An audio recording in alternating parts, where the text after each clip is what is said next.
everyone, today I'm painting Tigris from Arcadia Quest Inferno, not to be confused with Leonidas at all.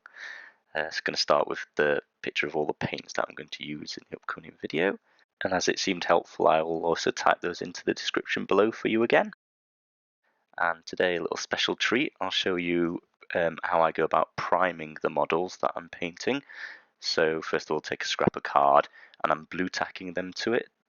This stops the spray sort of moving them, and also it's really windy where I live, so they get blown over all the time.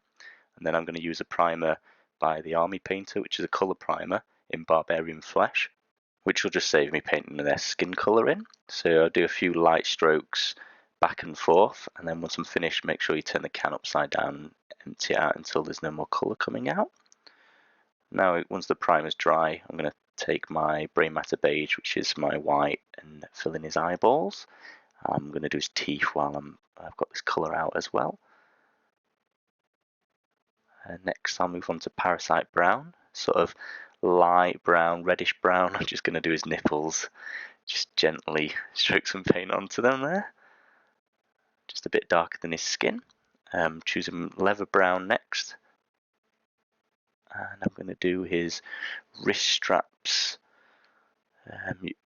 All of this so far, has been the Army Painter's detail brush. Just being quite careful. I'm also going to get the leather straps on his shield, which I think are supposed to be what's holding his shield to the back of his wrist. He's also got a couple of straps down his torso holding his cape on, and his belt as well. And then I'm going to do the edges of his shoes in leather brown and the fronts of his shoes. I'm going to do his shoes in two-tone with this leather brown and a darker brown in a little bit later on. Speaking of which, so next is the Charred Brown from Vallejo. All of these paints, bar the Brainmatter Beige, which was the Army Painter, as well as the primer of Vallejo's paints at the moment. I'm just doing the outside of the boots now. I did his pants as well, as you can see. I'm going to use the same brown for his beard and his hair. So I'm stepping up to my regiment brush now, which is a thicker brush, being able to transfer the paint on a lot quicker. Being very careful around the edges of his face because the primer is obviously the colour I already want. So I'm trying to save myself some time. I don't want to then get paint on those areas. Much faster on the top of his head. There's nothing I need to worry about. I'm going to paint the strap afterwards.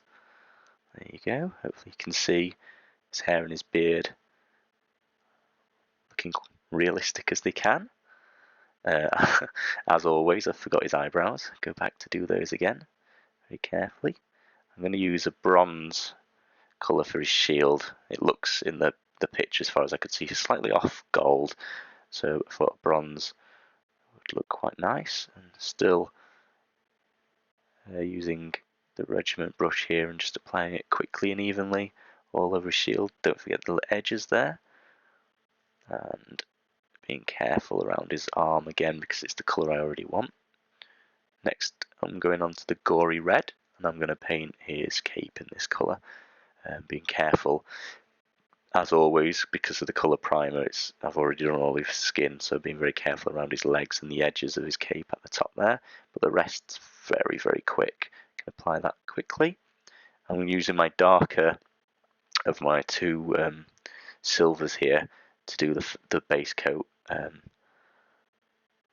just doing the shaft of his spear and the blade of his dagger. That was quite tricky, so be careful on that bit.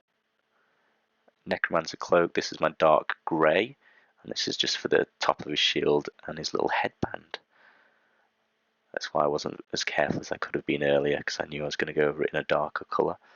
And you can see the sort of paint coming off on the top of his head because I'm not holding the model with anything bar my fingers directly on it, but I don't mind that because it's going to be where I highlight anyway, so I find it quite useful that I accidentally take a little bit of paint off sometimes if I know I'm going to be highlighting all those extremities anyway. I'm going to go back and paint his tongue in a bright red, and as normal I'm going to be using the zombie shader for the skin tones and here also his hair. So I'm applying the ink quite generously, letting it seep into all the cracks. Make sure I got his ears Do the same around his skin, his legs, his torso. Try not to let it pool, but just sit in all the cracks along his muscle lines. Applying a lot more to his torso, but rubbing it off of the actual raised skin. The Survivor shader by the Army Painters, the black ink, which I tend to always use for the metallic parts of my models. I think it looks a lot stronger and it makes the metals look more realistic, more tarnished. So I'm applying that very generously to his shield and along his spear again. I think it made the shield look infinitely better instantly on the back. The Jumpsuit shader by Army Painter again is the red shader, which I'm going to apply to all of his cape. Being careful around the skin parts again. You can see it's all seeped into the crevices. And once that's all dry, I'm going back to the Survivor skin, which is, as I mentioned every video, a near perfect match to that Barbarian flesh primer I showed you at the beginning. And I'm just applying it to all the raised parts of his skin. So as you can see there, his cheekbones, his ears, his nose, same on the other side of his face. And then I'm down to his legs, which are sort of his kneecaps and his thighs, all the very edges, the raised parts of his muscles. And then I get to spend a long time on his torso, painting in all of his pack. I don't know if that's what's that, 6-pack, an 8-pack. Yeah, as you could guess, this model's mainly skin, so if you don't enjoy painting skin, this is quite a painful model for you to paint. But I think if you give it enough time and build up the layers, and I'm going back over it again, just letting it dry and adding a bit more highlight, trying to blend it in better and better. And yeah, if you spend enough time on it, I think you can get this model to look really nice. And it gives you a lot of practice painting skin. Quick comparison, so you can see his left side that I've sort of highlighted up, and the right side I hadn't done, or his right side. Now I'm going to go and do it. So if you pause it on that screen for a minute, you might be able to see the difference it makes. And this is only the first layer of highlights. Although I'm doing it a couple of times, I will be using a more extreme highlight on the very edges in a moment. So I'm going back to the Parasite Brown, just to highlight up his nipples again, just catching the tip and the edges. And here I'm going to mix some of the Survivor skin with my Brainmatter Beige, which is the white, and just make a paler skin colour, just to do the very, very edges of all his muscles basically, and give the final highlight and hopefully make it look quite 3D and realistic. Hopefully you can see that. The video quality is not as good as it could be, I'm afraid. In real life, I think it looks very, very good. I can recommend spending the time highlighting up his skin. Here I'm taking my lighter of my metallic silvers, the Claymore blade, and I'm going to use this to highlight up his spear. So I've painted on sort of a light line just off the centre down the middle, on the front, sorry, and also I'm catching all of the edges of the tip there, giving it a sort of shine where the light would be glistening off it. Switching back to the bright bronze now to highlight up the shield. First I was using the detail brush there just to catch his buckles and give them a highlight. And then I've got out my dry brush and I'm just very carefully scraping the smallest amount of paint over and over and over again over the shield, just catching all of the tiny raised areas on the front and the back. Hopefully you could see that quickly. There'll be more time to see it in a moment. And I'm going to do the same with the Gory Red on his cape, just a tiny bit on the dry brush, scrape most of it off, and then I'm just scraping the paint over all of the very raised parts of his cape, just catching the edges to make him brighter, leaving the crevices as they were.